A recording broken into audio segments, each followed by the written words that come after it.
चर्चा केली होती त्यातील काही कोणाला मुद्दे आठवत आहेत महत्वाचे? मागच्या वर्षी आपण कुठल्या श्लोकावर चर्चा केली होती?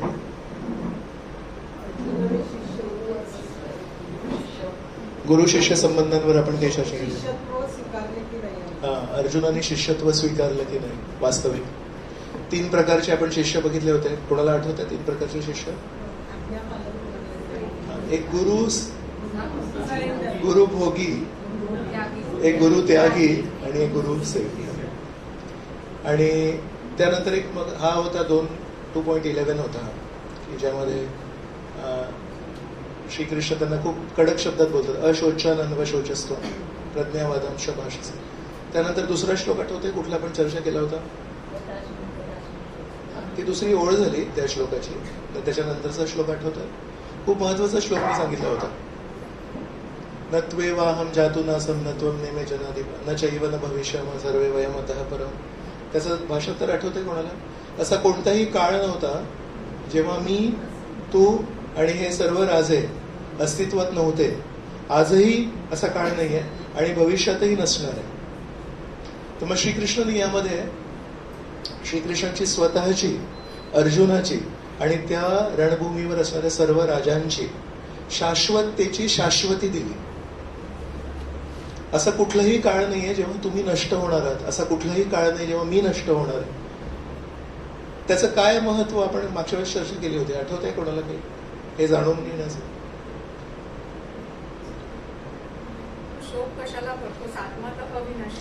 ओके, सो महत्वाचं आहे. तर याच्यामध्ये आपण म्हणत होतो की हे शाश्वत तत्वे 4 आहेत गीतेतल्या 5 विषयांमधून. जो कर्म आहे तो अशाश्वत तत्व आहे.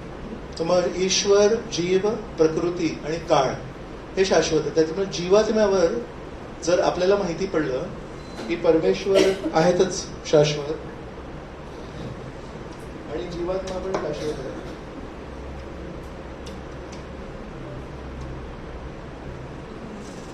सो ईश्वर तर आहेत पण आपण सध्या तर या कॅटेगरीमध्ये येतो. तर आपण पण शाश्वत आहोत, आपला कधीही नाश नाही होणार आहे. हे समजून काय भावना मनात निर्माण होतात? चांगली गोष्ट. मृत्यूची भीती नाही होणार. कोण मला काय करू शकतं?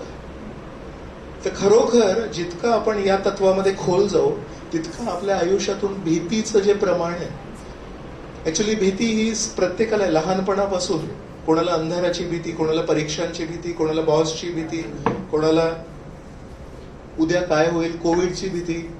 त्या सर्व भीती काय आहेत की काही गोष्टी, काही व्यक्ती, काही परिस्थिती मला नष्ट करू शकतात. ही संभावना आहे आपल्या मनात. जेव्हा आपल्याला हळूहळू जसा आपला प्रवास चालेल आणि जसं जसं हे आपल्याला खोल समजत जाईल तेवढं आपल्या जीवनातून भीती पूर्ण नाहीशी होऊ शकते जर या एका तत्वाला आपण समजलो. श्रीकृष्ण म्हणतात असा कुठलाही काळ नाहीये जेव्हा मी, तू आणि हे सर्व राजे, असं नाही की फक्त श्रीकृष्णाला लागू होत आहे, असं नाही की फक्त अर्जुन जे श्रीकृष्णाच्या जवळ आहे त्यांना लागू होत आहे, सर्व राजे म्हणजे कौरवांच्या बाजूला जे आहेत ते पण, कोणाचाच नाश होत नाही. सो जीवात्मा शाश्वत आहे हे जाणण्याचे फायदे.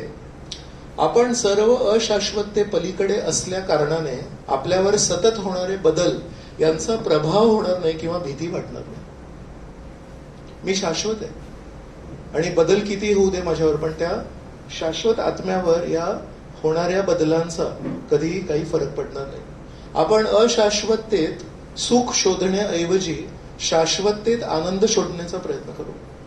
आता आपण कुठे सुख समाधान शोधतोय? अशाश्वत जेव्हा स्पर्श होतो, डोळ्यांना सुंदर दृश्य दिसतं, सुगंध येतो, चवीला काहीतरी छान मिळतं, तिथे आपण सुख शोधतोय. पण आपल्याला माहिती आहे की तो स्पर्श जेव्हा होतो, कुठली गोष्ट जेव्हा होते ती नाहीशी पण होणार. जन्म घेतलाय म्हणजे मृत्यू होणारच. पुढे ते एका श्लोकात आहे 2.16. तर म्हणून ज्या स्पर्शाची निर्मिती झाली आहे आणि त्या निर्मितीतून जेव्हा सुख निर्माण होत आहे, म्हणजे तो स्पर्श जेव्हा नाहीसा होणार तेव्हा ते सुख पण नाहीसं होणार. अवलंबून आहे त्या स्पर्शावर. तर जेव्हापर्यंत आपण अशाश्वततेत सुख शोधतोय तेव्हापर्यंत आपलं सुख कधी असणार कधी नसणार, कभी खुशी कभी गम. पण जेव्हा आपण त्याच्या पलीकडे जाऊ तेव्हा मग आपल्याला शाश्वत आनंद शोधण्यासाठी एक प्रेरणा तरी मिळेल आणि आपल्या जीवनातील सर्व विचारांचे, कार्यांचे, निर्णयांचे प्राधान्यक्रम बदलणार. आज आपले सगळे प्राधान्यक्रम जे आहे ते सगळ्यात वर, सगळ्यात महत्वाचं काय आहे की या क्षणिक सुखामध्ये आपण कसं जास्तीत जास्ती कसं घेऊ शकतो याच्यामध्ये आपण गुंतलेलो. पण आपल्याला जर लक्षात आलं की हे सगळं अशाश्वत आहे, मग आपण शाश्वततेकडे आपण वळू, आपला चेहरा त्या दिशेने करू आपण. सो दिशा बदलणं हे किती महत्वाचं आहे. तर भगवद्गीतेमध्ये दिशा बदलतोय याचा अर्थ असं नाही की हे आपल्याला सगळं एकदम आत्मसात केलंय, पण कमीत कमी हळूहळू जेव्हा गीतेचं ज्ञान आपल्याला समजेल, उमजेल, तेव्हा आपण दिशा बदलू आणि कमीत कमी योग्य दिशेने वाटचाल करायला सुरू करू. तर आज आपली सुरुवातीला भगवद्गीतेच्या दुसऱ्या अध्यायात आपण आहोत. आत्ताच 1-2 श्लोक श्रीकृष्ण बोलले, तर तेव्हा दिशा बदलण्याचं काम चालू आहे आणि नंतर मग गीतेचा लांब प्रवास आहे, याच्यामध्ये हे जे शिकलोय त्याला आपण अंमलात आणण्याचा प्रयत्न करू. तो ज्यांना श्रीकृष्ण यांवर प्रेम नाही किंवा त्यांच्या दिव्यत्वावर श्रद्धा नाही, ते भगवद्गीतेचं ज्ञान चाखू शकत नाहीत. ज्यांना श्रीकृष्णांच्या बोलण्यावरच विश्वास नाहीये, श्रीकृष्ण दिव्य आहेत याच्यावरच विश्वास नाहीये, ते मधमाशांसारखे आहेत. सगळेजण म्हणतात अरे गीता ऐकली का, गीता ऐकली का, गीतेतून आम्हाला खूप प्रेरणा मिळते. पण हे लोक जेव्हा येतात तेव्हा मधमाशांसारखे यांना हे मध दिसतं पण ते चाखू शकत नाहीत. तर म्हणून श्रीकृष्ण जे सांगतायत त्याच्यावर पण खूप विश्वास पाहिजे. आणि श्रीकृष्ण इथे ठासून सांगतायत, एकदम सुरुवातीला सांगतायत, असा कुठलाही काळ नाहीये जेव्हा तुझा नाश होईल किंवा माझा नाश होईल किंवा सर्वांचा नाश होईल. हे जरी एक वाक्य जरी आपल्याला पटलं श्रीकृष्णांचं, लगेच आपल्या जीवनामध्ये आपण शांत होऊ. हा व्यक्ती माझा नाश करू शकत नाही, या परिस्थितीमध्ये माझा नाश होऊ शकत नाही. इजा होऊ शकते पण नाश नाही होऊ शकत. आणि त्यानंतर मग हा जो महत्वाचा श्लोक आहे, देहिनोस्मिन यथा देहे कौमारम यौवनम जरा. श्रीकृष्ण इथे एक उदाहरण देत आहेत की या जीवनात पण कुमार अवस्थेमध्ये एक मुलगा आहे, नंतर यौवन अवस्थेमध्ये, युवा अवस्थेत आहे आणि नंतर मग म्हातारपण जरा. तर म्हणतात या जीवनात पण आपले शरीर बदलत चालली आहेत. मग म्हणतायत की मृत्यूनंतर पण, जर मी तुला सांगितलं यथा तथा, जसं आपण मराठीत म्हणतो जसं आणि तसं, त्या संस्कृतामध्ये यथा आणि तथा. तर जिथे जिथे यथा आणि तथा तुम्हाला श्लोकामध्ये दिसलं म्हणजे समजायचं की ही उपमा आहे, हे उदाहरण देतात श्रीकृष्ण. तर श्रीकृष्ण म्हणतात ज्या प्रकारे या जीवनात पण शरीर बदलत चाललेत पण तू बदलला नाहीस. लहानपणी पण तुझी आई तुला मुलगा म्हणून म्हणायची, आता मोठा झालास तरी मुलगाच म्हणते. म्हातारपणी पण आईचं प्रेम तसंच असतं. तर मग या जीवनात पण बाह्य तुझं रूप, बाह्य तुझं काय म्हणणार रंग, वर्ण हे बदलत चाललंय, आकार बदललाय तुझा, तरी पण तू व्यक्ती बदलला नाहीयेस. तशाच प्रकारे मृत्यूनंतर पण जर मी म्हणालो की तुला एक नवीन शरीर मिळतं पण तू तोच राहतोस, तर यामध्ये वावगं काय, यामध्ये मी चुकीचं काय म्हणतोय. तर खूप मजेची गोष्ट आहे, पूर्वीच्या श्लोकामध्ये श्रीकृष्णांनी कशावर भर दिला, शाश्वततेवर. आणि ते कशावर, जेव्हा आता श्रीकृष्ण म्हणतायत तर श्रीकृष्ण ऑब्व्हियसली शरीराबद्दल नाही बोलत आहेत. कारण श्रीकृष्ण, जर आपल्याला माहितीये की युद्धामध्ये शरीर नष्ट होतं, बरोबर, युद्धामध्ये मारले जातात, युद्धामध्ये नाश होतो, पण श्रीकृष्ण त्या युद्धभूमीमध्ये इतके हुशार श्रीकृष्ण आहेत. आपण मूर्ख आहोत तरी आपल्यालाही लक्षात येतं की युद्धभूमीमध्ये एकदा जर सैनिक गेला कदाचित तो परत नाही येणार, म्हणजे शरीराचा नाश होईल. त्या युद्धभूमीमध्ये पहिलं वाक्य श्रीकृष्ण म्हणतायत, धीर पुरुष मृत व्यक्तींसाठी किंवा जिवंत व्यक्तींसाठी दोघांसाठी शोक नाही करत. आणि तर दुसऱ्या श्लोकामध्ये म्हणतायत, मी पण शाश्वत आहे, तू पण शाश्वत आहे, हे शाश्वत आहे. Obviously he is not referring to the body. जर आपल्याला कळत आहे की युद्धामध्ये शरीर नाश होतं आणि श्रीकृष्ण ठासून म्हणतात की मी शाश्वत आहे, तू शाश्वत आहे, हे राजे म्हणजे शरीराबद्दल नाही बोलत आहेत, सिंपल, बरोबर.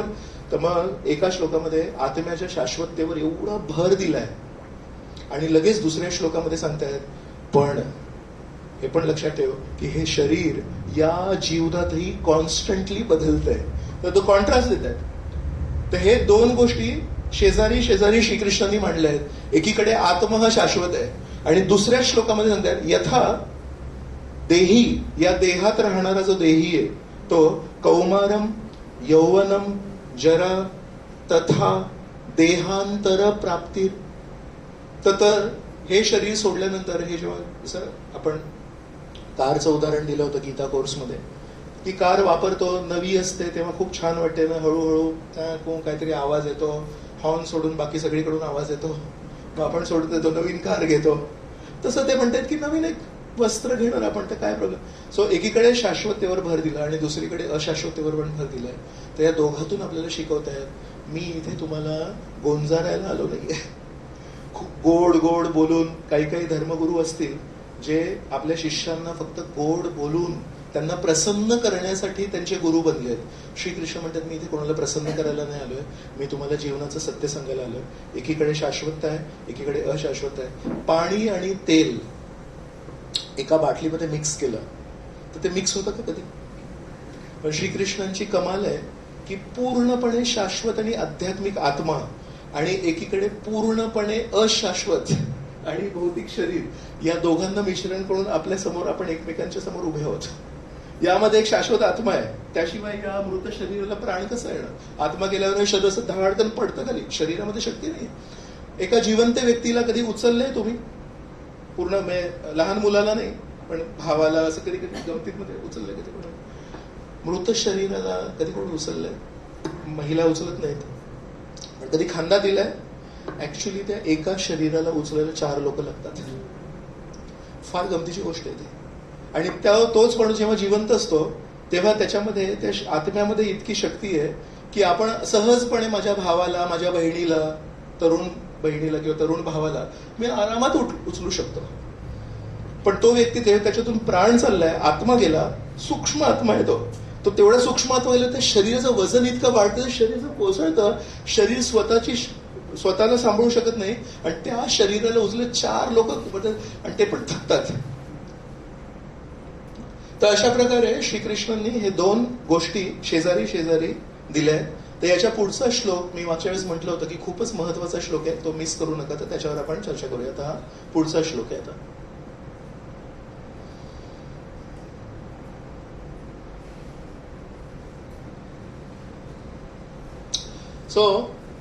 हा आहे श्लोक क्रमांक 14. 12 आणि 13 वर चर्चा केली आणि आता 14 वर आपण चर्चा करणार आहोत. तर सहनशीलता यावर आहे, तर म्हणून याच्यावर खूप महत्वाचा ही कन्सेप्ट आहे आपल्या जीवनातली, सहनशीलता. म्हणून याच्यावर आपण आज जास्ती सखोल चर्चा करणार आहोत. मागच्या वेळेस आपण 3-4 श्लोकांवर चर्चा केली, आज आपण केवळ एका श्लोकावर चर्चा करणार आहोत. महत्वाचा श्लोक आहे. आपल्या जीवनाचे सत्य. कधी आपण इथे शेजारी आहे ना बीच, तिथे कधी गेलो होतो, सडनली आज सकाळची न्यूज आहे की ओमान देश आहे, ओमान देशमध्ये एक फॅमिली अशीच गेली होती, मध्येच एक लाट आली आणि एक वडील आणि 2 मुलं 2 क्षणांमध्ये वाहून गेलेल्या. काही करू शकत नाही लोक. तर सडनली एक वादळ येतं अनपेक्षित. तर आता हे जे पाणी असं आलंय यांना अजिबात अपेक्षा नव्हती, हे सगळे पळतात तिथून. मग गेले कशाला तिथे? अपेक्षा नव्हती. तिथे जाऊन थोडंसं असे लाटा येतील, थोडे तुषार येतील, थोडी मजा वाटेल, या अपेक्षेने गेले होते. पण जेव्हा ती लाट इतक्या जोराने आली तेव्हा मग अनपेक्षित त्यांना त्रास झाला आणि मग तिथून हे सगळेजण पळत आहेत तिथून. बरोबर. कधी आंतरिक वादळ असतात आपल्या जीवनात. तर या मुलाला कधी कदाचित कोणी काही कमेंट्स मारलेत है ना, आपल्याला पण कधी कधी कोणी कमेंट मारतात, तर अनपेक्षित आहेत, काही आंतरिक येतात, हा सांगू शकत नाही कोणाला. काही घरातील वादळ असतात. हे 2 भाऊ आहेत आणि खूप छान भाऊ आहेत आणि हे त्यांचे वडील. तर जेव्हापर्यंत वडील होते तेव्हा हे 2 खूप मैत्रीचं नातं होतं यांचं. आणि जसे वडील या जगातून गेले तेव्हा हे 2 भाऊ एकमेकांशी बोलत नाहीत आणि सगळ्यात मोठे स्पर्धक बिझनेसमध्ये हे 2 भाऊ आहेत आता. आणि एका अर्थाने या भावाने या भावाला पूर्ण ऑलमोस्ट समाप्तच केलंय, पण आहे, चालू आहे, काम चालू आहे. तर घरातल्या घरात एवढा हा फोटो किती छान दिसतोय, नाही सगळेजण हसतायत. पण काहीच दिवसांनी जेव्हा हे वडील या जगातून निघून गेले तेव्हा त्यांच्यामध्ये विलक्षण भांडणं झाली आहेत. घराबाहेर कधीतरी वादळ असतं, ट्रॅफिक सिग्नलला आपण थांबलोय, मध्येच कोणतरी काहीतरी बोलतं, काय करणार. सामाजिक वादळ असतात कधी कधी. आता हे भरत चाललंय देशामध्ये, दगडफेक, बरोबर. तर आपण इथे आहोत म्हणून आपल्याला कदाचित त्याचा स्पर्श होत नाहीये, पण माहित नाही, आपण कुठेतरी फिरायला गेलोय, कुठेतरी यात्रेला गेलोय आणि आपण यात्रा करता करता समजा त्या शहरामध्ये असं काही झालं तर सांगू शकत नाही आपण. कधी पूर्वी न झालेली वादळ आहेत की पूर्ण 2 वर्ष अपरिमित नुकसान झालंय लहान मुलांचं शिक्षण क्षेत्रामध्ये. जे टीचर्स आहेत किंवा ज्यांची मुलं 1ली 2रीत आहेत त्यांना अजून मोजमापच नाही करता आलंय की आपल्या मुलांच्या शिक्षणामध्ये किती नुकसान झालंय. Nobody knows actually, it is immeasurable. तर मग याबद्दल श्रीकृष्ण यांचा काय सल्ला आहे? आंतरिक वादळ, घरातील वादळ, घराच्या बाहेर वादळ, सामाजिक वादळ, पूर्वी न होणारे वादळ, याच्याबद्दल श्रीकृष्णांचा काय सल्ला आहे? तर श्रीकृष्ण या 14व्या श्लोकामध्ये म्हणताय, मात्र स्पर्शास्तु कौंतेय शीत उष्ण सुख दुःखदा आगम अपायिनो अनित्यास ताम स्थितिक्षस्व भारत. त्याचं आपण भाषांतर बघूया. हे कौंतेया, तात्पुरती उत्पन्न होणारी आणि कालांतराने विनाश पावणारी जी सुख दुःखे आहेत ती हिवाळा आणि उन्हाळा यांच्या येण्या जाण्याप्रमाणे आहेत. हे भरतवंशजा, ती सुखे दुःखे इंद्रियांना होणाऱ्या जाणीवेपासून निर्माण होतात आणि मनुष्याने ती क्षुब्ध न होता सहन करण्यास शिकले पाहिजे. तर श्लोक क्रमांक 12 मध्ये शाश्वतेवर भर दिला. श्लोक क्रमांक 13 मध्ये शरीराच्या अशाश्वतेवर भर दिला. आता प्रश्न येतो की आता आपण काय करायचंय? म्हणजे मी आता आत्म्याच्या स्तरावर जगू, म्हणजे मी शाश्वत आहे म्हणून जगू, की मी नेहमी बदलणारं शरीर आहे म्हणून तसं जगू? तर म्हणते 14व्या श्लोकामध्ये त्या दोघांना सांगताय की तुम्ही जरी शाश्वत आत्मा असले, या क्षणी या अशाश्वत शरीरात आहात आणि या अशाश्वत शरीरामध्ये, या अशाश्वत जगामध्ये जर जगायचं असेल तर जीवन जगण्याची कला आता सांगतो. तर हे कनेक्शन आहे 12, 13 आणि 14. मग 14 मध्ये काय सांगतायत? या अशाश्वततेने भरलेल्या जगामध्ये. आपण गीतेमध्ये जेव्हा गीता कोर्स केला होता तेव्हा एका श्लोकावर चर्चा केली होती. या जगाचं वर्णन करताना श्रीकृष्णांनी 2 शब्द वापरले होते. पहिल्या दिवशी चर्चा केली होती आपण, आठवतंय कोणाला? शेवटी आपण चर्चा केली होती की एक माणूस एक चावी शोधत होता, पण तो चुकीच्या ठिकाणी शोधत होता. मग त्याच्यानंतरची स्लाइड आठवते, वाळवंटामध्ये कमळ शोधत होता. तर तेव्हा आपण चर्चा केली होती भोजनालय, पुस्तकालय, हिमालय. त्यानंतर आठवतंय आपण किती चर्चा केली होती? आपण म्हणालो होतो श्रीकृष्णाने या जगाचं वर्णन करताना 2 शब्द वापरलेत. एक म्हणाले दुःखालय, आठवलं?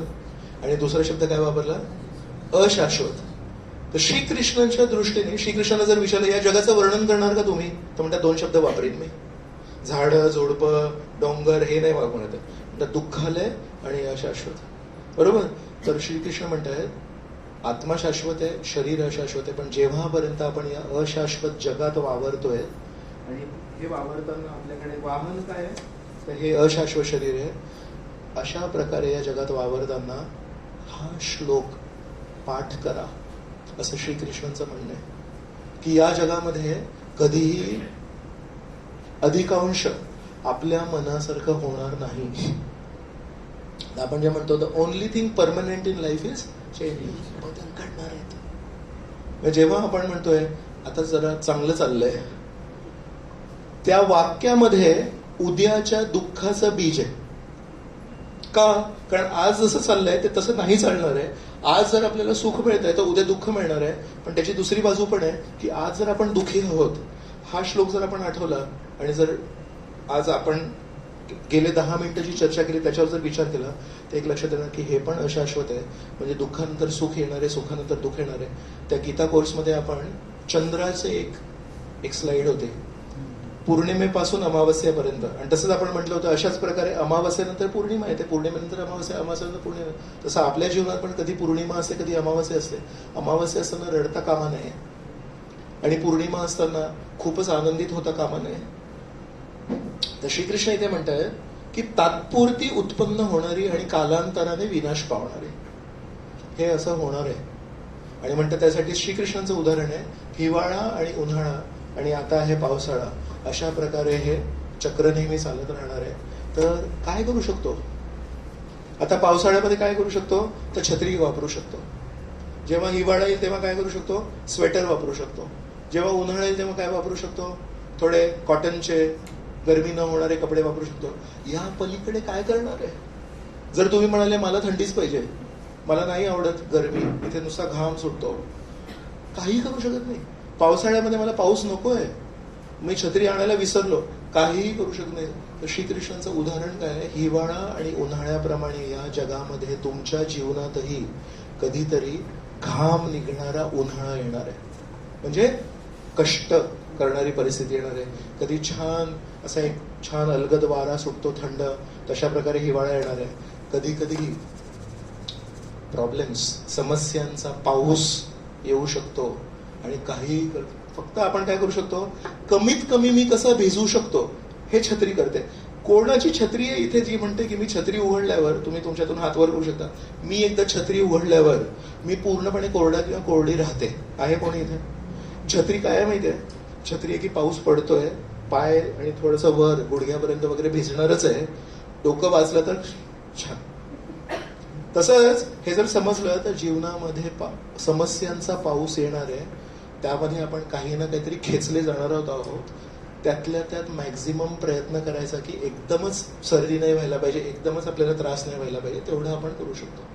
पण जेव्हा समस्या येणार तेव्हा त्याला टाळवू शकत नाही. एक पाश्चात्य देशांमध्ये एकदा त्यांनी असं एक एक्सपेरिमेंट केली की एका पिंजऱ्यामध्ये काही उंदरांना, गिनी पिग असतो बेसिकली, इट्स नॉट माईस, तर ते उंदरांना त्यांनी ठेवलं आणि बेसिकली ते फिरणारे छान स्वतंत्र अनुभव केलेले उंदरं होती. तर त्यांना ते बांधून ठेवलं, पिंजऱ्यामध्ये फसवलं. तर आता ते नेहमी त्या दरवाजाकडे चाललेत आणि प्रयत्न करतात बाहेर पडण्याचा. मग त्यांना काय केलं, आतमध्ये ना एक असं एक बटन दिला. त्या बटनावर जर ते जाऊन उभे राहिले तर तिथून वरून एक शॉवर ठेवला होता पाणी पडायचं. अरे हे काय आता, तर त्यांना बाहेर जायचं होतं, पण बाहेर जाता चुकीने तिथे जेव्हा जाऊन उभे राहायचे त्याच्यावर तर पाऊस पडायचा.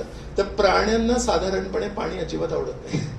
कुत्र्यांना, मांजरींना वगैरे, गाईला वगैरे थोडंसं आवडतं, पण बाकी कोणाला आवडत नाही. तिथे गेले पाऊस पाऊस पाऊस. तर हळूहळू त्यांना कळलं की आता इथे या बटनावर असं काहीतरी दिसतंय, काहीतरी असं स्प्रिंग वगैरे, तिथे पाऊल ठेवला की पाऊस पडतो. एक दिवशी काय केलं की त्या बटनाच्या शेजारी दुसरा बटन ठेवला आणि त्या बटनावर जर ठेवलं तर थोडं काहीतरी खाद्यपदार्थ आतमध्ये फेकला जायचा. तर मग या बटनाची सवय होती, तर या बटनावर जेव्हा पाऊल ठेवायचे तेव्हा पाऊस पडायचा. थोडं घाबरतच होते.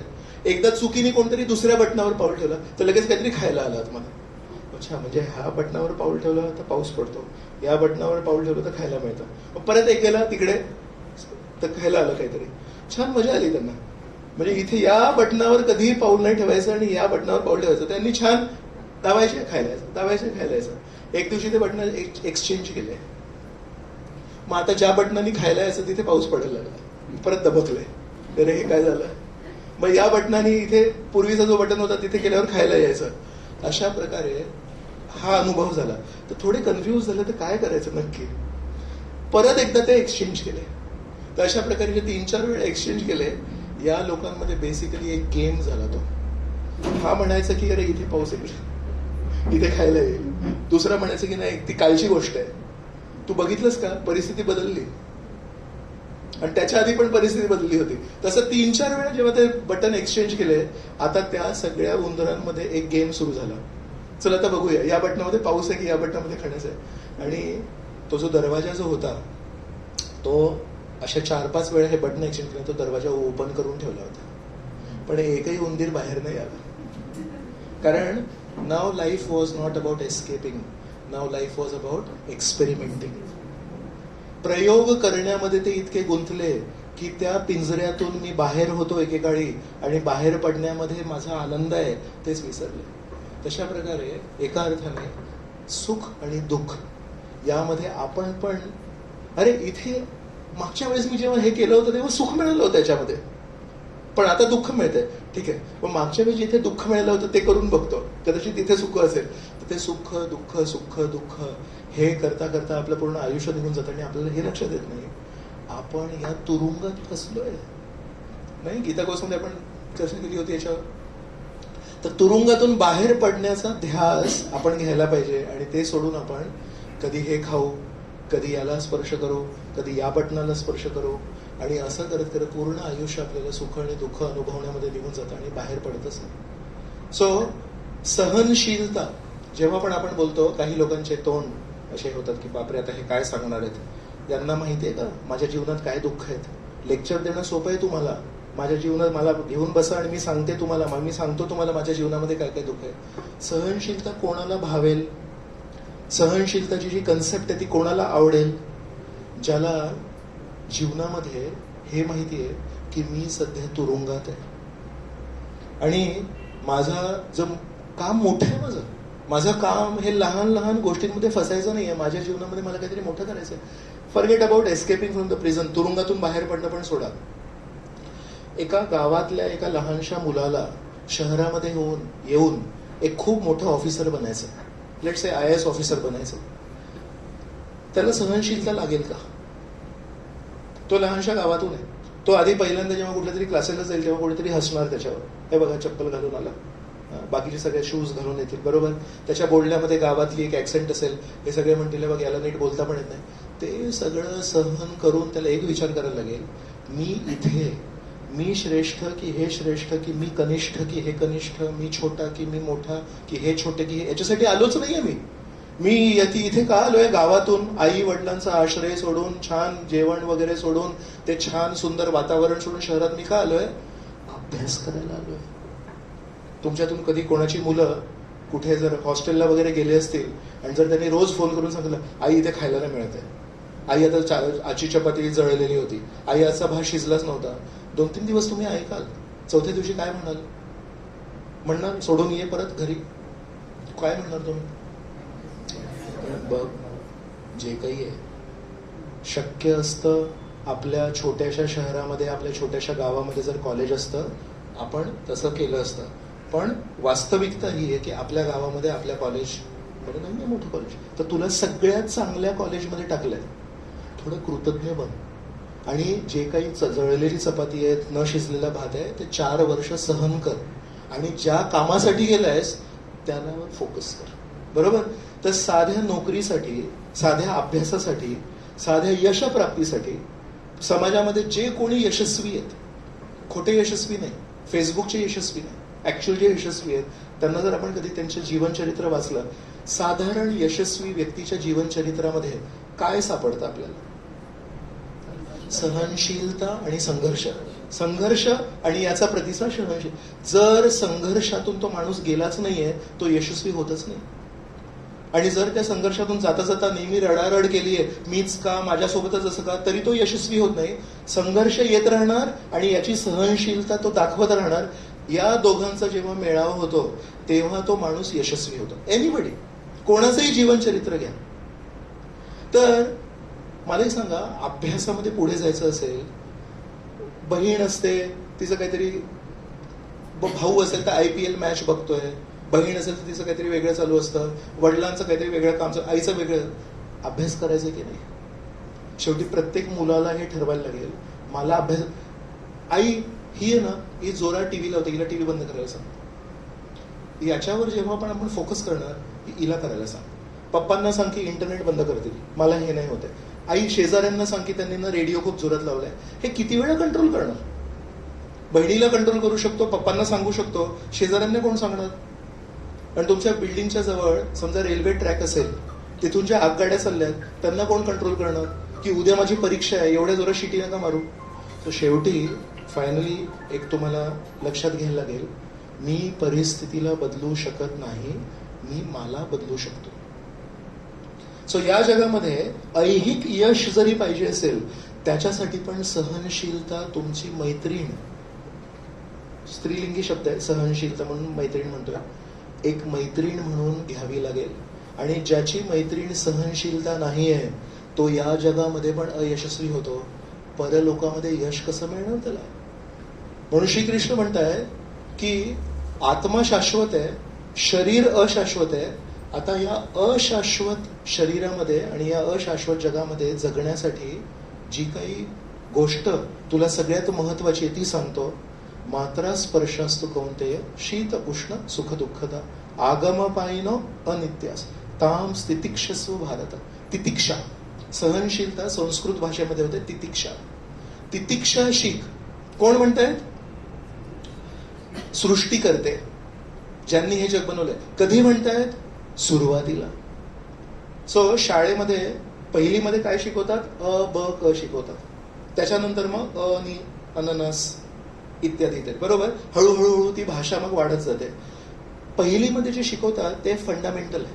पहिलीमध्ये जे शिकवतात ते प्राथमिक ज्ञान आहे. आणि ते जर अ ब क नीट आलं लक्षात, मग पुढचे अनेक वाक्य, कादंबऱ्या, कविता तो माणूस लिहू शकतो. तसं श्रीकृष्णांनी बोलायला आता सुरुवात केली आहे. हे अ ब क आहे, हे जीवनाचं अबक श्रीकृष्ण शिकवत आहेत. अनेक वेळा आपल्याला असं वाटतं की मला ही परिस्थिती बदलायची आहे, पण श्रीकृष्ण म्हणतायत ही परिस्थिती मी बदलू शकतो, पण मला परिस्थिती नाही बदलायची आहे, मला तुला बदलायचं आहे. म्हणून आपण अनेक वेळा परमेश्वराला प्रार्थना करतो की परमेश्वर ही परिस्थिती बदल, आणि श्रीकृष्ण म्हणतात ती परिस्थिती मी वेचून जाणून बुजून तुझ्या जीवनामध्ये पाठवली आहे, कारण मला तुला बदलायचं आहे. तू कुठे तुरुंगात फसलायस, तू कुठे घर सोडून तुरुंगामध्ये कुठेतरी सुख समाधान शोधतोयस. मी म्हणतोय की हे सगळं सोडून दे आणि माझ्याकडे ये, एक चांगलं जीवन जग. म्हणजे छोट्या छोट्या 2 पैशांच्या तुकड्यांसाठी सुख शोधू नकोस, मला तुला बदलायचं आहे. सो ज्याला हे लक्षात येतं की माझ्या जीवनामध्ये परिस्थिती परमेश्वराने पाठवली आहे मला बदलण्यासाठी, तो लक्षात येतं या लहान लहान गोष्टींच्या पलीकडे एक खूप मोठं यश आहे, आणि ते यश मला मिळावं म्हणून श्रीकृष्णांनी हे संघर्षमय जग बनवलंय. ते हे संघर्षमय जग का बनवलंय? सोन्याला जेव्हा आपण आगीत टाकतो तेव्हा ते 18 कॅरेट गोल्ड 22 होतं. पुन्हा त्या 22ला जेव्हा आपण परत अग्नी टाकतो तेव्हा ते 24 कॅरेट होतं. सो आपण लोखंड नव्हे, आपण म्हणालो आपण सच्चित आनंद आहोत. परमेश्वर सच्चित आनंद आहे आणि आपण परमेश्वराचा अंश असल्या कारणाने आपण पण सच्चित आनंद. आपण लोखंड नाही आहोत, आपण पितळ नाही आहोत. श्रीकृष्ण प्युअर सोनं आहेत, आपण पण सोन्याचा भाग आहोत, पण आपण 18 कॅरेट गोल्ड आहे. 18 कॅरेटमध्ये थोडं थोडं मिश्रण आहे. It's not completely pure. Maximum purity is 24 carat gold. So Krishna is saying 18 कॅरेटमध्ये का तुम्ही समाधानी होत आहे? मला तुम्हाला अजून चमकवायचं आहे, मला तुमची किंमत अजून वाढवायची आहे. तर जेव्हा अग्नी यामधून आपण जाऊ आणि जेव्हा आपण पण आपलं म्हातारपणी जीवनचरित्र, कदाचित कोणी छापणार नाही आपलं जीवनचरित्र, पण आपण कोणातरी सांगू, कधी नातवंडांना सांगू, माझा संघर्ष सांगू तुला, तर तेव्हा ते म्हणतील आजी आजोबा काय तुमचं संघर्षमय जीवन आहे. मग तेव्हा आपण सांगू पण त्या संघर्षाला मी कधी घाबरलो नाही, कारण मी गीता वाचली होती आणि श्रीकृष्णांनी अबक मध्ये सांगितलं होतं सहनशीलता शिका.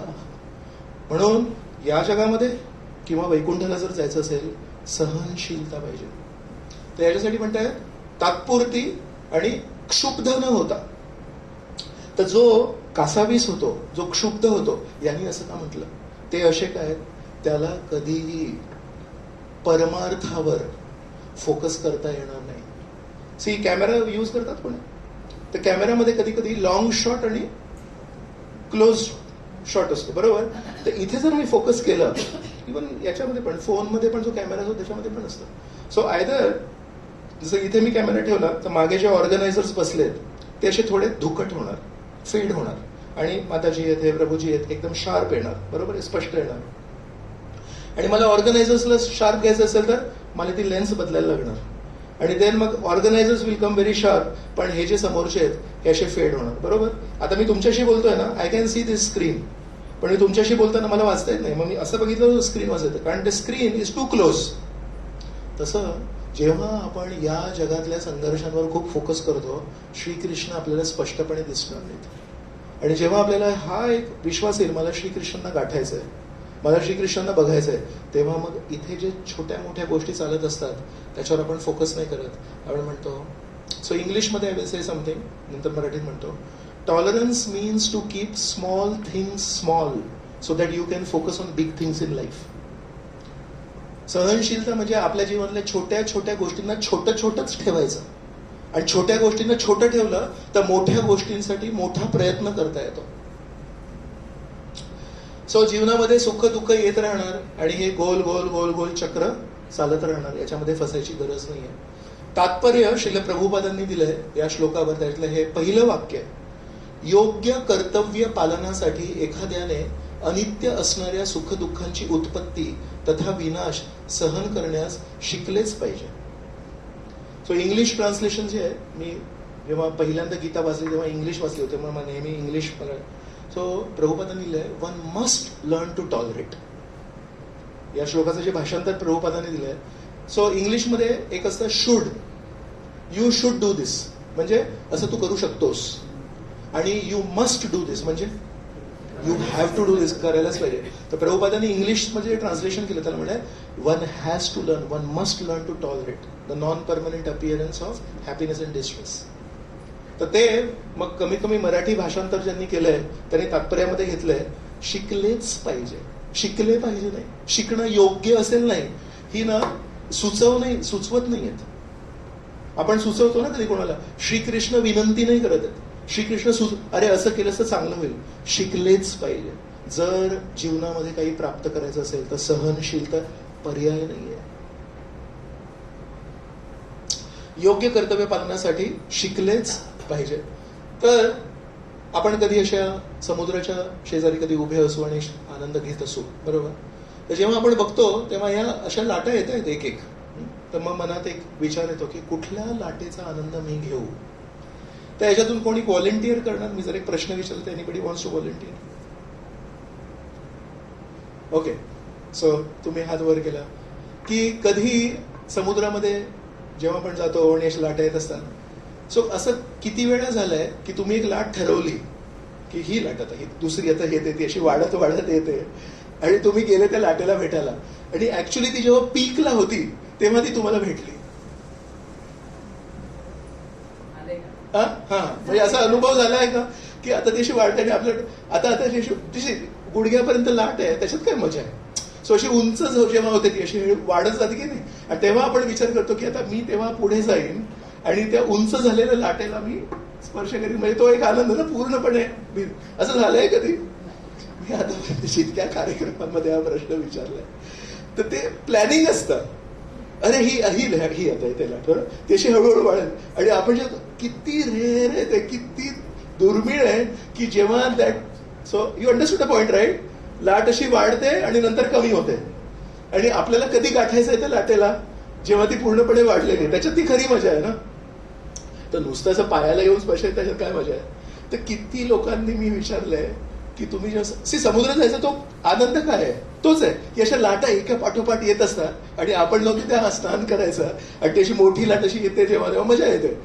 किती वेळा मी विचारलंय की किती वेळा तुमच्या जीवनात असं झालंय की तेव्हा तुम्ही गेले तेव्हा ती लाट जशी पाहिजे होती त्या अवस्थेमध्ये तुम्हाला भेटली. नेहमी मला सांगितलं नाही आम्ही गेलो पण ती लाट त्याच्या आधीच खाली झाली किंवा मला गेल्यानंतर मोठी झाली आणि अनेक वेळा मी गेलो आनंदासाठी पण त्या लाटेने मला खाली फेकलं. असं काहीतरी वर खाली होतंय, बरोबर. तर सगळ्यांना मी विचारतोय, यू वॉन्ट टू कॉन्ट्रॅडिक्ट दिस? हे पण जीवनाचं एक सत्य आहे की आपण पण बघत असतो एक एक घटना येत असतात. आता ना पुढच्या वर्षी असं होणार आहे, 2023 मध्ये ना यांचं असं होणार आहे. मग त्याच्यामध्ये आपल्याला आनंदाचा क्षण येणार आहे. मग आपण त्या लाटेची वाट बघतोय आणि 2025 मध्ये हिचं असं होणार आहे. Whatever you fill in the blanks, मुलाचं, मुलीचं, पतींचं, बहिणीचं, भावाचं, आईचं. तर त्या लाटांची अपेक्षा करतो आपण. 2022 मध्ये एक लाट आली, 2024 मध्ये लाट आली, पण जेव्हा ती खरोखर 2024 त्या महिना ती तारीख येते ती लाट आधीच कुठे माहिती कुठे गेली आहे ती लाट. सो जीवनामध्ये पूर्ण जीवन या समुद्राच्या काठी उभ्या असणाऱ्या त्या माणसासारखे आता ही जी लाट आहे ना ही मला सुख देईल, पण ती नाही देत. आई जाऊया का आपण? अरे थांब जरा थोडस, 5 एवढ्या लांब आलोय तर 5 मिनिटं थांबूया. ही लाट आहे ना आता ही आता छान लाट येणार आहे. अशा प्रकारे अर्धा तास 1 तास वगैरे ठीक आहे, जे झालं ते झालं, कमीत कमी भिजलो तरी चला घरी. तर तसं आयुष्यात पण एक लाट आपण विचार करतो आणि शेवटी म्हणतो एवढं पण वाईट नव्हतं, एवढं पण वाईट नव्हतं, म्हणजे बऱ्यापैकी वाईट नव्हतं. खायचं सुख समाधान कोणाला लावत नाही. असे आपण सर्व गीतेच्या ज्ञानाच्या अभावी आपलं जीवन अपेक्षांमध्ये जगतोय. तर आपल्या जीवनामध्ये काही जे दुःख येत आहेत, श्रीकृष्णांनी या श्लोकामध्ये सांगितलं की डोळ्यांसाठी दृश्य, नाकासाठी गंध, जिभेसाठी चव, स्पर्श शक्तीसाठी काहीतरी मऊ असं हे, बरोबर, आणि कानांसाठी श्रवण. हे 5 आपले ज्ञानेंद्रिय आहेत आणि त्याच्यातून आपण. तर या स्पर्शातून होणारं जे सुख आहे ते नंतर जसं मी म्हटलं स्पर्श तात्पुरता आहे, म्हणून स्पर्श जेव्हा सुटेल तेव्हा दुःख पण होईल. हे दुःखाचं कारण आहे. अजून एक दुःखाचं कारण जे आपण सगळ्यांनी बनवलंय, ते श्रीकृष्णाने नाही बनवलंय, ते आहे आपण अयोग्य व्यक्तींकडून योग्य आचरणाची अपेक्षा करतो आणि आपण योग्य व्यक्तींच्या आचरणामध्ये दोष शोधतो. अगेन रिपीट, अयोग्य व्यक्तींकडून योग्य आचरणाची, योग्य बोलण्याची, योग्य विचारांची अपेक्षा करतो आणि योग्य व्यक्तींचं योग्य वागणूक त्याला अप्रिशिएट करण्याऐवजी त्याच्यामध्ये दोष शोधतो. या दोन गोष्टींनी आपल्या जीवनामध्ये दुःखांचा मारा झालेला आहे. आपल्याला ओळख पाहिजे की नाही? हा नाहीये. याच्यामध्ये ती संवेदनशीलता नाहीये. या व्यक्तीमध्ये तो बदल होणार नाहीये स्वतःहून तरी. परमेश्वराची या व्यक्तीवर जर अमाप कृपा झाली तर कदाचित इथे जो दगड आहे, नेहमी रुष्ट बोलायचं, नेहमी काहीतरी दुसऱ्यांना त्रास होईल असंच काहीतरी बोलायचं, काही काही लोक असतात असे, तर आपण आयुष्यभर वेळ बघू पण ना हा बदलेल कधीतरी, हा व्यक्ती बदलेल कधी, पण तो बदलतच नाही.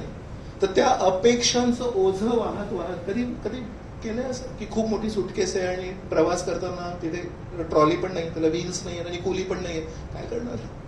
शेवटी ते मोठी अशी सुटकेस हातात घेऊन दुखतं, पण काय करणार? माझंच आहे. मोठी सुटकेस माहित नाही का भरली मी, छोटी सुटकेस भरायला पाहिजे, बॅकपॅक घ्यायला पाहिजे होता.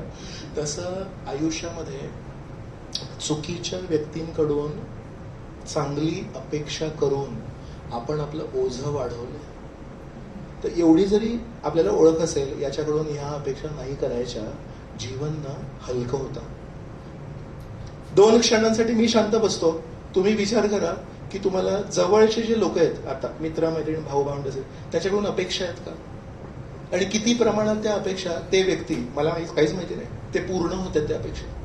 आणि त्या दुःखांना आपण निर्मिती, श्रीकृष्ण म्हणतात मात्रा स्पर्शाचं तर दुःख म्हणतात, तर ते दुःख तर आहेच. त्याच्यावर हा असा काय, हा असा का आहे, हा खूपच मोठा प्रश्न आहे, जो तुमच्या आकलन शक्तीच्या मर्यादेच्या पलीकडे आहे.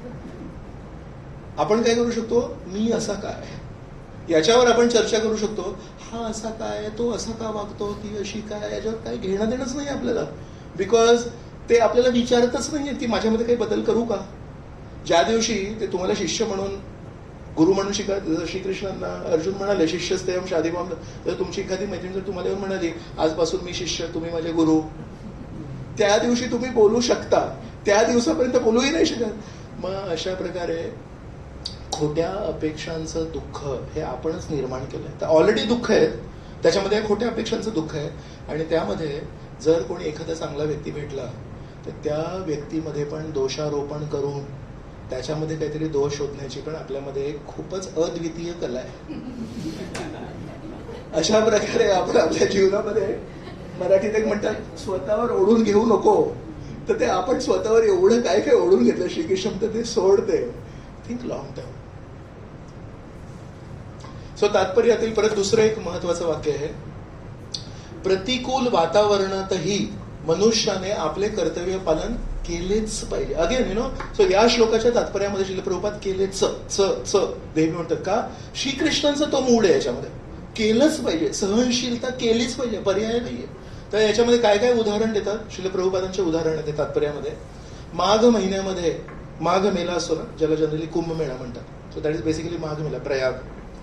तिथे नॉर्थ इंडियामध्ये फेब्रुवारी महिन्यामध्ये अशी थंडी असते, त्या थंडीमध्ये सगळे साधू लोक आणि गृहस्थ लोक पण, ज्यांना त्याच्यामध्ये श्रद्धा आहे की कुंभमेळ्यामध्ये जाऊन आपण प्रयागला, तिथे त्रिवेणी संगम आहे, यमुना गंगा आणि सरस्वतीचं संगम आहे, इतकं पवित्र ठिकाण आहे ते.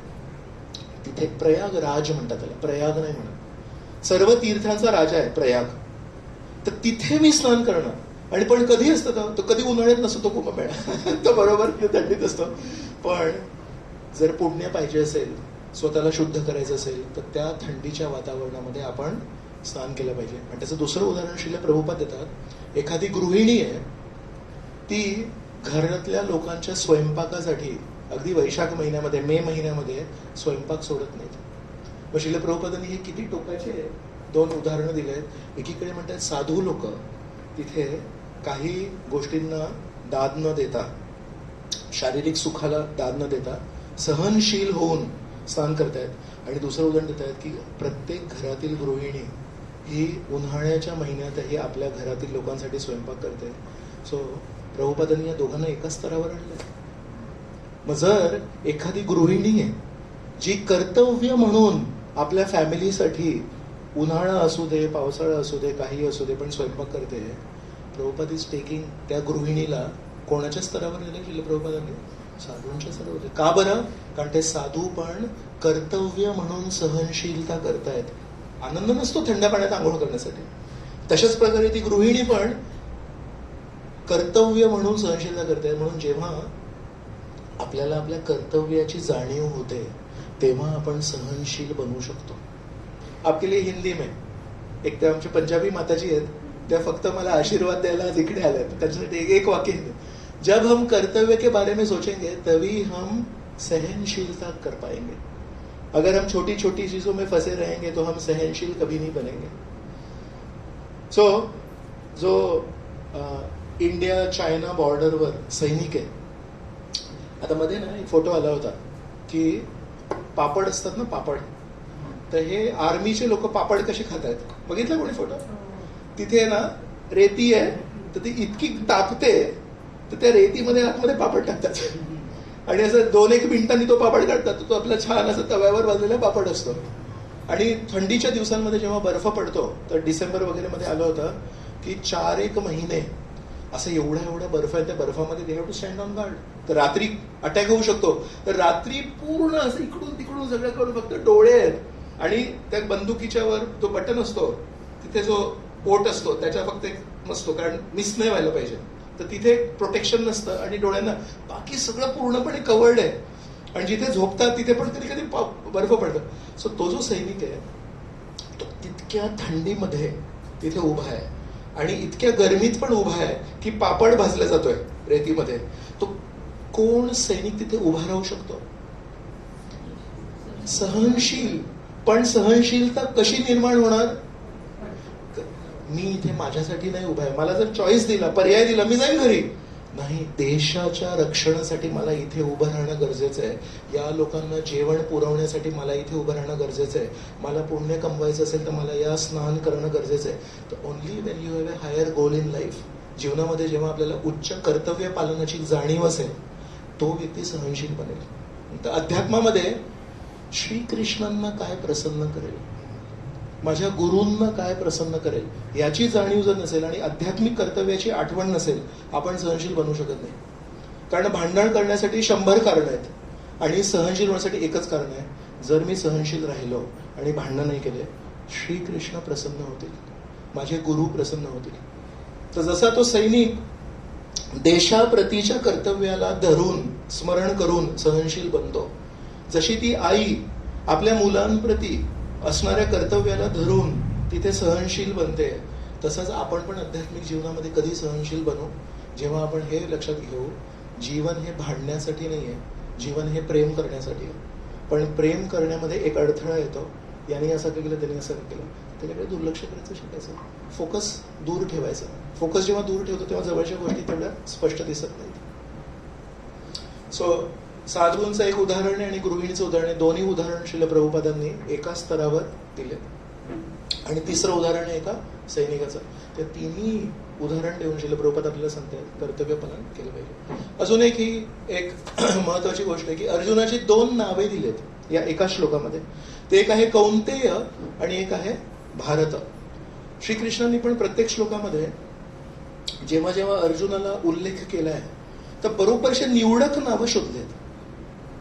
कधी म्हणतात महाबाहो, 18व्या अध्यायामध्ये एका श्लोकामध्ये म्हणतात पुरुष व्याघ्र.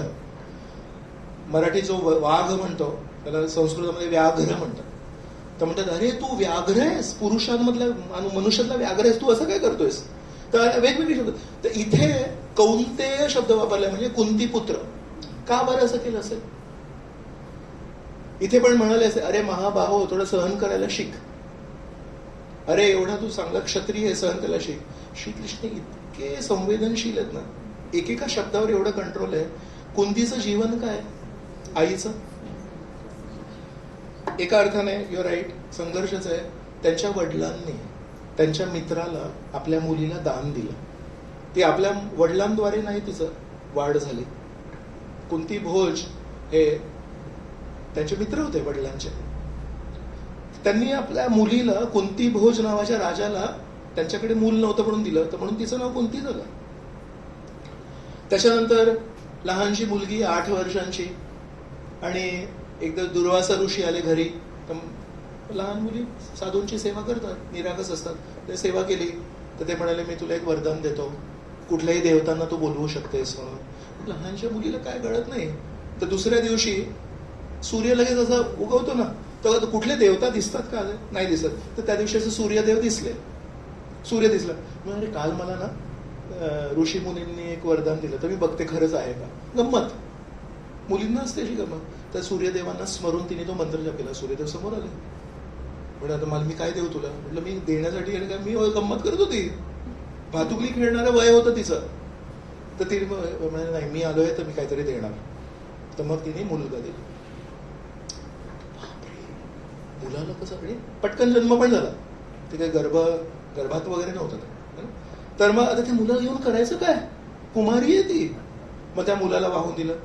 8 वर्षाचं वय असताना स्वतःच्या मुलाला वाहून देण्याचं दुःख हे किती असह्य आहे. नंतर पांडूशी लग्न झालं. तारुण्यामध्ये पांडूंना शाप मिळाला, त्यांचा मृत्यू झाला. त्याच्यानंतर या 5 मुलांना घेऊन जीवन जगतायत. अनेक वेळा त्यांना मारण्याचा प्रयत्न झाला. कुंतीच्या जीवनामध्ये सहनशीलता किती आहे. आणि का सहनशीलता आहे, मी जर हार मानली या मुलांचं काय होणार.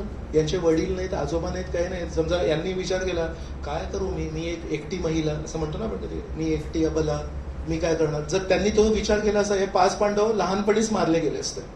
तर त्या 5 मुलांसाठी काय काय सहन केलंय द्रौपदीने. पहिल्यांदा जेव्हा वनवास झाला होता, वारणावटवरून जेव्हा पळाले, तेव्हा कुंती पण होती जंगलात. तर हिडिंबा वगैरेचा तो जो आहे, बकासुराचा जो प्रसंग आहे, तेव्हा कुंती त्या 5 मुलांसोबत जंगलात राहते म्हातारपणी. आणि नंतरच्या वनवासामध्ये, मग त्या पहिल्या वनवासामध्ये मग द्रौपदीला जिंकलं. मग तेव्हा कुंती म्हणते तुम्ही जे काही आणलंय ते वाटून घ्या 5 भावांमध्ये. मग तेव्हा कुंती जंगलात होते. जो म्हातारपणी जंगलात राहण्याची तिची गरज नाही. अशा प्रकारे श्रीकृष्ण म्हणताय तुझ्या आईने किती सहन केलंय. आणि कसं सहन केलं, आपल्या मुलांप्रती कर्तव्याला लक्षात ठेवून, है ना. सिंधुताई सपकाळ माहित आहे, त्यांच्या जीवनात तेच आहे. तर नेहमी लक्षात ठेवलं की नाही मला मुलांची काळजी घ्यायची आहे, म्हणून काय काय त्यांनी सहन केलं. म्हणून मग सिंधुताई सपकाळ, तर कुंती देवी संसोला इथे. तर मग श्रीकृष्ण इथे म्हणतायत दुसरं कुठलंही नाव वापरलं असतं, पण म्हणतायत अरे कौंतेया, तू कुंतीचा मुलगा आहेस, आईकडून थोडं शिकलास का तू, की किती सहन केलंय. जरा आंतरिक शौर्य ठेव. एक बाह्य शौर्य असतं आणि एक आंतरिक शौर्य काय असतं, कितीही लढे येऊ दे, कितीही संघर्ष येऊ दे, मी चालत राहणार. म्हणून श्रीकृष्णांनी मुद्दामून कौंतेय आणि भरत महाराज होते, त्यांच्या वंशातले आहेस तू, ते शूरवीर होतेस, तर तू आंतरिक शौर्य दाखव. कुंती यांच्या जीवन गाथा ऐकून आपल्या मनात विचार येऊ शकतो, या जगात न्याय अन्यायाचा विचार होतो का. कोणी विचार करू शकतं की अरे कुंतीच्या जीवनात एवढं आलं तर खरं काय न्याय कोणी आहे की नाही. तर या जगाची सत्य परिस्थिती काय आहे, हा जो माणूस आहे याला दाबतोय, बरोबर, आणि हा माणूस काय करतोय, याला दाबतोय, आणि हा माणूस काय करतोय, याला दाबतोय. तर कारण हा माणूस आहे ना याला दाबतोय म्हणून याला कोणतरी दाबतोय, आणि हा माणूस याला दाबतोय म्हणून याच्यावर हा माणूस दाबतोय, आणि कारण हा माणूस याला दाबतोय म्हणून याच्यावर पण आहे. जेव्हा आपण दुसऱ्यांवर शोषण करतो, एक ना एक दिवशी परमेश्वर आपल्या शोषणासाठी कोणातरी पाठवतात. म्हणून तात्पुरता आपण कोणावर अन्याय करू शकतो आपण, पण त्या अन्यायाची भेट काय मिळते आपल्याला, की 2 दिवसांनी किंवा 2 वर्षांनी आपल्यावर पण अन्याय होणार. तर श्रीकृष्णांनी बरोबर ते मॅनेज करून ठेवलंय. तर याच्यातून जर सुटका पाहिजे असेल तर कमीत कमी आपण शुद्ध राहायला पाहिजे. कोण माझ्याशी कसा वागतोय त्याला महत्व नाही, आणि जर तो तसा वागत असेल आणि मी पण जर त्याला तसा प्रतिसाद दिला, मग ती शृंखला चालत राहणार. मला ती शृंखला जर तोडायची असेल तर कोणाला माझ्याशी कसंही वागू दे, मी सहनशील राहून या लहान लहान गोष्टींमध्ये फसून माझा मोठं जो ध्येय आहे त्याला विसरू नाही शकत. मला जीवनामध्ये श्रीकृष्णांना प्रसन्न करायचंय, मला जीवनामध्ये गीतेला शिकायचंय. तर म्हणून सहनशीलता महत्वाची आहे. जर एकता ठेवायची असेल, लोकांना जर सांभाळून ठेवायचं असेल, सहनशीलता ठेवायला लागलं, नाहीतर लोकांना आपण सांभाळून ठेवू शकत नाही. समाज जर टिकवून ठेवायचा असेल, सहनशीलता, प्रत्येक व्यक्ती हा वेगळ्या स्वभावाचा असतो, वेगळे संस्कार असतात, बोलणं चालणं सगळं वेगळं असतं, पण तरी त्यांना सगळ्यांना टिकवून ठेवायचं असतं. सो सहनशीलतेचे विविध प्रकार आहेत. शारीरिक सहनशीलता, मानसिक, बौद्धिक, अहंकाराची आणि आध्यात्मिक. शारीरिक सहनशीलता बिचाऱ्याने डोळेच बंद केले. बरोबर. एका अर्थाने हिरण्यकश्यपू आहे, त्याने किती शारीरिक सहनशीलता केली माहितीये. 2 पायांच्या 2 अंगठ्यावर असा उभा होता, हात वर करून 10,000 वर्ष. म्हणजे शारीरिक सहनशीलता आहे की नाही. पण ती शारीरिक सहनशीलता किती सोपी आहे, कारण आतमध्ये किती अहंकार होता की म्हणतो मी ही तपस्या कशासाठी करतोय. त्यांनी काय वरदान मागितलं जेव्हा ब्रह्मदेव समोर आले, तेव्हा काय वरदान मागितलं.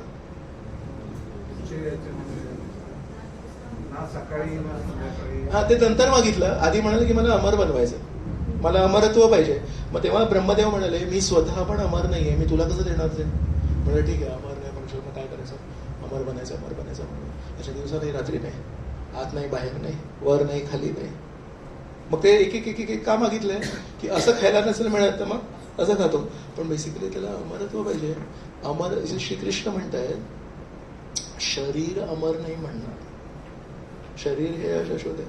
परमेश्वराच्या विरुद्ध जाण्यासाठी त्याच्यामध्ये किती हे, तर त्याच्यासाठी तो सहनशीलता दाखवतो. ही चुकीची सहनशीलता आहे. मानसिक सहनशीलता आहे. हे चित्र काय आहे माहिती आहे. एका देशामध्ये जिथे खूप आतंकवाद आहे, तर तिथे या मुलाच्या आईला मारलं. तर आईच्या अभावात त्यांनी काय केलं, आईचं हे चित्र बनवलंय आणि आई त्याला कुशीत घेऊन कशी बसायची तसं त्यांनी असं स्वतः विचार केला की मी आईच्या कुशीत आहे. तर मानसिक सहनशीलता पण असते. प्रल्हाद आहे, प्रल्हादाला असं म्हणतात की मारायचा प्रयत्न केला, पण त्याला नेहमी परमेश्वराचं स्मरण होतं. तर एक त्याच्यामध्ये एक गोष्ट ही पण दिली आहे, भालांनी मारायचा प्रयत्न केला, सापांमध्ये टाकलं, हत्तींच्या खाली टाकलं, बरेच एका वरून पर्वतावरून फेकलं. आणि एक असं पण दिलंय की अपशब्द बोलून पण त्याचं खच्चीकरण करायचा प्रयत्न केला. तर विचार करा, एक दिवशी हिरण्यकश्यपूने काय केलं असेल, सगळ्यांना सांगितलं सगळ्यात वाईट शब्द आहेत बोला. आय एम जस्ट इमॅजिनिंग, तो बिचारा असा 6 वर्षाचा मुलगा आहे आणि हे सगळे असे क्रूर राक्षस आहेत, तू मूर्ख आहेस, तू हे आहेस, तू ते आहेस, आणि प्रल्हाद आपला ऐकतोय सगळं. म्हणजे एक शारीरिक पण मारायचा प्रयत्न केला आणि दुसरा मानसिक पण मारायचा प्रयत्न केला. दोन्ही परीक्षा दिल्या प्रल्हादाने. बौद्धिक सहनशीलता, तर हे कोण आहेत माहितीये, हे बर्मामध्ये अँग सॅन सुई की आहेत. तर यांनी काय केलं, तिथे जे शासन होतं त्यांच्या विरुद्ध त्यांनी सांगितलं की नाही, हे तुमच्या ज्या गोष्टी आहेत ह्या चुकीच्या आहेत, या जनतेच्या हिताच्या नाही. त्याच्यासाठी त्यांना 15 वर्ष तुरुंगात टाकलं. What is a crime. Murder नाही केला, चोरी नाही केली, काही नाही केली. फक्त त्यांना ना ते पटलं नाही की नाही, ह्या सगळ्या तुम्ही जे नियम बनवताय, हे निर्णय घेताय, हे चुकीचे. यांनी तिथे काळे आणि गोरे यांच्यामध्ये भेदभाव होता, यांनी सांगितलं हे चुकीचं आहे. शारीरिक त्वचेच्या रंगावर, म्हणजे कॅरेक्टर डझंट मॅटर. म्हणजे माणूस चांगला आहे की वाईट आहे त्याच्या विचारांवरून नाही ठरवणार, त्याच्या शरीराच्या त्वचेवरून ठरवणार. हे किती चुकीचं आहे. आपल्या संस्कृतीमध्ये आहे, श्रीकृष्ण कधी म्हणाले जो काळा आहे तो खराब आहे, जो गोरा आहे तो नाही. श्रीकृष्ण म्हणतात त्याची विचारसरणी कशी आहे, त्याची चेतना काय आहे, त्याचं बोलणं काय आहे, त्याच्यावरून ठरव. 16व्या अध्यायामध्ये आसुरी प्रवृत्तीचं येतं, त्याच्यामध्ये पूर्ण जे वर्णन आहे आसुरी प्रवृत्ती, त्याच्यामध्ये त्वचेचा रंग कुठेही नाहीये, त्याच्यामध्ये विचारशैली काय त्याच्यावर आहे. तर यांनी त्याचा जेव्हा विरोध केला, 27 वर्ष तुरुंगात काढले व्यक्तीने. का बरं. कारण ते म्हणतात की हे चुकीचं आहे, पण त्यांनी दबावाखाली आले नाही. जेव्हा त्यांना तुरुंगात टाकलं, all he had to do is say I am wrong, you're right. ठीक आहे, तुम्ही म्हणताय ना काळे ते चुकीचे आहेत आणि गोरे ते बरोबर आहेत, ठीक आहे, मी पण तेच म्हणतो, मी नाही म्हणणार, चुकीचं आहे ते, जे चुकीचं आहे ते चुकीचं आहे. सो सहन केले, त्रास सहन केले. कशासाठी. वैचारिक कारणांसाठी, की जे चुकीचं आहे ते चुकीचं आहे, जे योग्य आहे ते योग्य आहे. आणि बहुसंख्येने जर तुम्ही चुकीला बरोबर बोलत असाल तरी ते चूक बरोबर होत नाही. 100 लोक खोटं ओरडून बोलले तरी ते सत्य होत नाही. या तत्वासाठी तुरुंगात गेलेत लोक. मग विचार करा, या लोकांनी किती सहनशीलता दाखवली. तर श्रीकृष्ण म्हणतायत या इतक्या लोकांनी लहान लहान गोष्टींसाठी सहनशीलता दाखवली आहे, तू परमेश्वर प्राप्तीसाठी सहनशीलता नाही दाखवू शकत. अहंकाराच्या स्तरावर सहनशीलता, याचा सांगणार कोणी काय अर्थ आहे या चित्राचा.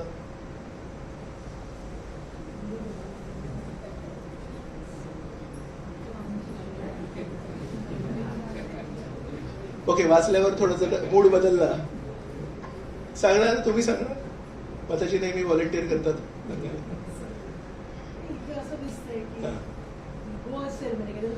हो बरोबर, ते असे दुसरीकडे बद्दल मी नसलंय. म्हणजे भांडणं होणं चुकीचं नाही, आणि 2 दिवस मी आता तुमच्याशी बोलणार नाही हे पण काही चुकीचं नाही, पण दुसऱ्यांची काळजी न घेणं हे चुकीचं आहे. सो नेहमी काळजी घ्यायला पाहिजे, आणि ती काळजी घेण्यासाठी असे जे मूड स्विंग्स होतात, कधी राग कधी हे सहन करायचे. काय कधी कधी होतं असं वर खाली, पण त्यांनी काळजी घेणं सोडलं नाही. तसं आपण पण थोडं वर खाली होणार, कधी नाही बोलायचं 2 दिवस, फोन रिजेक्ट करायचे, ब्लॉक करून ठेवायचे, नाही बोलणार दिवशी, पण काळजी घेणं बदलायचं नाही. सो ही सेइंग अहंकाराची सहनशीलता. हे ना जिक्सॉ पझल आहे. Okay, so this is the queen of England. So हे कळतंय ना, छोटे छोटे पीसेस आहेत बरोबर. तर सुरुवातीला आपल्याला हे असं चित्र दिसतं का? सुरुवातीला हे असे काळे पीसेस असणार एका अशा थैलीत बरोबर. तर हे काळे पीसेस, हे निळे पीसेस असणार, हे चेहऱ्याचे थोडे ब्राऊन कलरचे आहेत बरोबर.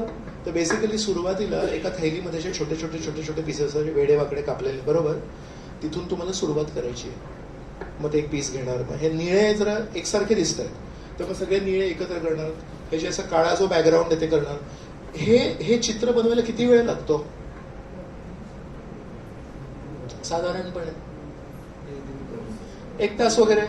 तर समजा आपण म्हणालो की नाही, हे चित्र मला स्पष्ट आधीपासून पाहिजे, किंवा मला एक फोटो द्या आणि त्या फोटोला बघून मी इथे सगळे चित्र, मजाच गेली सगळी त्याच्यातली बरोबर. मग लहान मुलांना जेव्हा आपण क्रिएटिव्हिटी शिकवायची असते तो we should give the jigsaw puzzles. तुमचं काय करतं, हे नाकासारखं दिसतंय, पण नाक असं थोडंसं, हे जर कपाळ असेल तर नाक इथे नसतं, मग तो नाकाचा जो पीस आहे तो मुलगा, लहान मूल जे आहे ते शिकतं की इथे ठेवलं पाहिजे, कान इकडे असायला पाहिजे, डोळे इकडे, असं करत करत चित्र बघितलं त्याला ते क्रिएटिव्हिटी वाढते मुलांची बरोबर. तर सुरुवातीला हे चित्र जर दिलं तर मग त्याच्यातली मजाच निघून जाते, पण ते हळूहळू जेव्हा चित्र जोडतो, हळूहळू हळूहळू ते एक असं चित्र समोर येतं. तसंच आपल्या जीवनामध्ये पण बेसिकली शेवटी एक सुंदर चित्र बनवायचं आहे परमेश्वराला. पण परमेश्वर काय करतात, कधी तयार चित्र देत नाहीत आपल्याला. आपल्याला सगळे तुकडे दिलेले आहेत, आणि सगळे तुकडे कसे आहेत, एकही तुकडा असं चौकोनी गोल नाही आहे, असं बघा काय काय शेप आहे त्याचा, आपल्याला कळतच नाही. हे आता काल जे माझ्यासोबत झालं ते का झालं माझ्यासोबत, ते का झालं, कारण उद्या जे होणार आहे त्याच्यामध्ये ते फिट होणार आहे. उद्या जे होणार आहे ते स्वीकार करण्यासाठी, उद्या जी घटना घडणार आहे त्याला मी खरोखर समजून घेण्यासाठी काल जी घटना झाली ती होणं महत्वाचं होतं, नाही तर उद्या जे होणार आहे त्याची किंमत नाही राहत. उद्या जो माझ्यासोबत घटना होणार आहे, जो प्रसंग होणार आहे, त्याच्यामध्ये कोणीतरी येऊन माझ्याशी गोड बोलणार आहे, पण जेव्हापर्यंत माझ्याशी काल कोणीतरी कटू नाही बोललंय तेव्हापर्यंत तो गोडवा लागत नाही, कारण मी तेवढा हुशार नाहीये की गोड बोलणाऱ्या लोकांची वाहवा मी कटू कोणीही बोलत नसलं तरी करीन. कृतज्ञता ही किती दुर्मिळ गुण आहे. थँक्यू म्हणायसाठी ऍक्च्युली त्रास होतो, त्यामुळे आय डिझर्व दिस, हे व्हायलाच पाहिजे होतं, होत नाही म्हणजे काय बरोबर. पण हळूहळू आपल्याला हे समजतं की परमेश्वराने माझ्या जीवनात जे काल संघर्ष दिले ते का दिले, की उद्या जेव्हा कोणीतरी मदत करेल तर त्या मदत करणाऱ्या व्यक्तीप्रती मला आता लक्षात आलं की हा जो व्यक्ती मला मदत करतोय ते किती मोठं काम करतोय. साधारणपणे कोणी मदत नाही करत, साधारणपणे कोणी असं स्वतःला दुसऱ्यांसाठी वाहून घेत नाही. म्हणून चांगल्या लोकांची किंमत आपल्याला कधी होते, दुर्दैव आहे आपलं जेव्हा आपल्याला वाईट अनुभव येतात तेव्हा. आणि जर आपण चारही बाजूनी चोहीकडे जर चांगल्या लोकांनी घेरलेलो असो तर आपण त्या चांगल्या लोकांवर पण म्हणू, पण हा हे नाही जमत याला, पण हा असं नाही करत. तर चांगल्या गोष्टींची किंमत कधी राहते आपल्याला, जेव्हा आपल्या जीवनामध्ये वाईट प्रसंग घडतात तेव्हा. तर म्हणून कधी कधी आपल्या जीवनामध्ये असे काळे पीसेस असतील, कधी निळे असतील, कधी चेहरा असेल, पण ह्या सगळ्या, आता हा जो काळा बॅकग्राऊंड आहे हा नसेल तर हे चित्र अपूर्ण आहे. आणि हे चित्र बघा या चेहऱ्याशिवाय त्यातल्या त्यात जरा अपूर्णच वाटतंय नाही. आणि समजा बनवताना आधी जर चेहरा बनवला असता तर झालं असतं. तरी आपण पण त्यातलं काय जरा बरं वाटलं, चेहरा बनला, चला आता मग हॅट आहे, मग कोट आहे, बॅकग्राऊंड आहे. So what is okay if it is not there. या चित्रामध्ये असा कुठला पीस आहे जो नसेल तरी चालेल, म्हणजे नाही गरजेचं नाही आहे कुठला पीस याच्यामध्ये. सो हा जो काळा बॅकग्राऊंड आहे, ऍक्च्युली या पीसला वेगळं जर बघितलं, काळा काळा आहे तो, असं वाटतं हा काळा पीस काय कामाचा आहे. हा जर निळा बघितला तर तो त्या टोपीचा निळा आहे, तर निळा पीस काय कामाचा आहे. इथे काहीतरी पांढऱ्या फुलांचा गुच्छ आहे, तर हे पांढरे जे पीस आहे हा पूर्ण असा आहे, तो काय कामाचा आहे. इंडिव्हिज्युअली त्या पीसला जर बघितलं तर आपल्याला त्याची किंमत कळत नाही. पण हा जो पांढरा पीस आहे ना, हा समजा मिसिंग आहे आणि हे पूर्ण चित्र झालं तर इथे काहीतरी मिसिंग आहे, मग तिथे तो बरोबर पांढरा पीस फिक्स होतो. म्हणून काळ्या पीसचं पण महत्व आहे, पांढऱ्या पीसचं पण महत्व आहे, निळ्या पीसचं पण महत्व आहे. इथे गळ्यामध्ये मोत्यांचा हार आहे त्याचं पण महत्व आहे. कुठला याच्यामध्ये असा तुकडा आहे ज्याचं महत्व नाही आहे. पण हे समजण्यासाठी 1.5 तास मेहनत करायला लागते. तसं जेव्हा आपण 60-70 वर्ष आयुष्य जगू आणि जेव्हा एकदा एका खुर्चीवर बसू आणि कदाचित आपल्याला हे चित्र लक्षात येईल, तेव्हा लक्षात येईल ते माझ्या जीवनामध्ये जे काळे क्षण होते ते पण महत्वाचे होते आणि पांढरे शुभ्र क्षण होते ते पण महत्वाचे होते. आनंदाचे जे क्षण होते ते पण महत्वाचे होते. त्या दिवशी मी घसरून पडलो होतो आणि गुडघ्याला लागलं होतं ते पण महत्वाचं होतं. का? कारण 6 महिने गुडघ्याला लागलं होतं तेव्हा वाचन खूप केलं. नाहीतर धावपळीच्या जीवनामध्ये सकाळी उठायचं, पळायचं, संध्याकाळी यायचं, हे करायचं, त्याच्यामध्ये वाचनाला वेळच नव्हता. म्हणून तो आजारपण पण एक इट्स अ बून, इट्स अ बेनेडिक्शन. मग आजारपण पण महत्वाचं आहे, उपवास पण महत्वाचा आहे आणि कुठल्या लग्नाला जेव्हा जातो तेव्हा भरपूर जिलेब्या खातो ते पण महत्वाचं आहे, त्याचं पण आस्वादन घ्यायचं. पण नंतर एकादशीला उपवास पण करणं. So there is nothing in life which is useless. पण when will you realise this? At the end, if you don't read the Gita. Gita जर वाचली नाही तर मग आपल्याला वाटतं की हे चुकीचं झालं, हे असं झालं, याला कळत नाही की नाही. किंवा काही लोक तर आरोपच करतात, आंधळा आहे की काय. त्याच्या पुढचा आरोप आहे की तू आहेस की नाही. आईने मला वेड्यासारखं काहीतरी शिकवलं की परमेश्वर आहेत वगैरे. मी तर म्हणतोय की परमेश्वर नाहीच आहेत. नाही तर माझ्या जीवनात असं कळतंय परमेश्वर म्हणताय सहनशील पण. सो आपल्या जीवनाचं पण एक सुंदर चित्र श्रीकृष्णांना बनवायचं आहे. पण त्यासाठी छोटे छोटे पीसेस दिलेत आपल्याला आणि आपल्या जीवनातले जे संघर्ष ते आहेत की हा पीस नेमका कुठे जोडायचा आहे. हा डावा कान आहे की उजवा कान आहे. दोन्ही पीसेस कानाचेच आहेत पण एक त्यातल्या त्यात पण फरक असणार. हा जो पीस आहे डाव्या कानाचा, उजव्या कानाचा, हा डाव्याकडे ठेवला तर तो फिट नाही होणार. So every piece has a unique value. हा जो निळा रंग आहे हा तुम्ही ते टोपीवर नाही लावू शकत जरी दोन्ही निळे रंग आहेत. तसं आपल्या जीवनामध्ये एक एक घटना आपल्याला घडवण्यासाठी अत्यंत महत्वाची आहे. आपल्या जीवनातला एकही क्षण युजलेस नाही आहे, फक्त आपल्याला ती जाणीव नाही झाली आहे. तर श्रीकृष्ण म्हणताय जे काही मी तुला देतोय ते हे ना एका पिशवीमध्ये असे पीसेस आहेत आणि तू फक्त म्हणतोस हे काळे का दिले, सगळे निळे का नाही दिले. आणि सगळे निळे असते तर हा चित्र झालं असतं. चेहरा कसा बनला असता निळे निळे निळे. सगळे नाकाचे पीसेस दिले असते, सगळे नाकच झाले असते तर त्याचा चेहरा कसा बनला असता. म्हणून सगळं काही महत्वाचं आहे. तर जेव्हा हे आपल्याला लक्षात येतं तेव्हा एक आध्यात्मिक सहनशीलता म्हणजे काय. परमेश्वराने जर माझ्या जीवनामध्ये काही पाठवलंय ते कसं चुकीचं असू शकतं. जर मी परमेश्वराला जाणण्याचा प्रामाणिक प्रयत्न करतोय, जर मी गीतेला जाणण्याचा प्रामाणिक प्रयत्न करतोय, मी काय नास्तिक नव्हे, मी परमेश्वराला अपशब्द बोलणारा शिशुपालही नव्हे. मग जर ज्यांनी परमेश्वराच्या अस्तित्वाला नाकारण्यावर मोठमोठी पुस्तकं लिहिली आहेत त्यांना पण खायला प्यायला मिळतंय आणि मी जर परमेश्वराला वास्तविकपणे प्रामाणिकपणे जाणून घेण्याचा प्रयत्न करतोय, माझ्या जीवनामध्ये जरी कष्ट येतात तर ते कष्ट आहेत का. लोहार किंवा सोनार यामध्ये काय फरक आहे. तर लोहार खूप मोठ्या मारतो आणि सोनार काय करतो, त्याची हतोडीशी. तर परमेश्वर आहेत ना हे सोनाऱ्याचे मोठे अवतार आहेत, नाजूकपणे करतात. सो ही जी चेन वगैरे बनवायची असते तर एक एक त्याच्यामध्ये तो गोल असतो ना तो फिट करायचा असतो, नाजूक काम आहे ते. तर सोनं घडवण्यासाठी, सोन्याला आकार देण्यासाठी नाजूकपणे काम करायला लागतं आणि आपण सगळे परमेश्वराचे मुलं आणि मुली आहोत. आपल्याला घडवायचंय वडिलांना. मग परमेश्वरला जेव्हा आपल्याला घडवायचंय ते किती नाजूकपणे करतील. तर चेन असते सोन्याची, त्याचे असतात ना छोटे छोटे पीस, लॉक होतात ना चेन सारखे, बरोबर. तर ते त्याला जर फिट करायचं असेल तर कसं करणार फिट तो सोना? कोणी सांगेल मला?